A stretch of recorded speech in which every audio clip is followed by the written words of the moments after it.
আমার কি দোষ? এই যে কাদাটা মারছে, আমার কোনো দোষ আছে? ফজরের আজান দিয়েছে, ঘর দিয়ে বাইরেছি, আমার কি দোষ? হলুদ জার্সি পর আমি কয়টা পোলাপানের যাইতে দেখছি, আমি আমি দেখছি ওকে মন খারাপ, আমি কইছি যে ভাই তোকে মন খারাপ কা? উঠতে কোনো কথা নাই, উঠতে কাদা মারছে। এর বিচার আমি বাংলাদেশের সবার কাছে চাই যে আমার কাদাটা কিরফাঙ্গে মারছে, কিরফাঙ্গে কাদা মারবে। আমি কি বুঝছি যে ওকে মন খারাপ কিরফাঙ্গে? আমি বুঝছি। আমি শুনছিলাম যে পেনাল্টি নাকি মিস করছে, আবার প্রথম 2 মিনিটে নাকি মোমবাতি নিবে হালাইলে আত্মার মাত্তার। আমি তো বুঝি নাই, আমি জিজ্ঞেসি যে এইরকম এই চারপাশে খালি ডাহাডাহি কান্দুনের আওয়াজ, যে কান্দে কিরফাঙ্গে মানুষ এত এত কান্দে গা।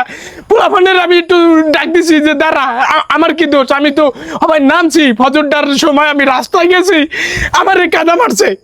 এই বিচার আমি বাংলাদেশের কাছে চাই। আমার কি জন্য কাদাটা মারলে? আমার কি দোষ? 2 মিনিটের সময় আমি কান্দার আওয়াজ পাইছি, যখন 2টা 2 বাজে তখন আমি কান্দার আওয়াজ পাইছি। এরপর আবার দিয়ে থামিয়ে গেছে 1 মিনিটের মধ্যেই। এরপর আমি চারপাশে খালি শুনি কান্দার আওয়াজ। আমি ফজরটার সময় 4-5টা পোলাপানের দেই, হলুদ জার্সি পরা, চোখ দিয়ে পানি পরে, নাক দিয়ে হিয়ন পরে।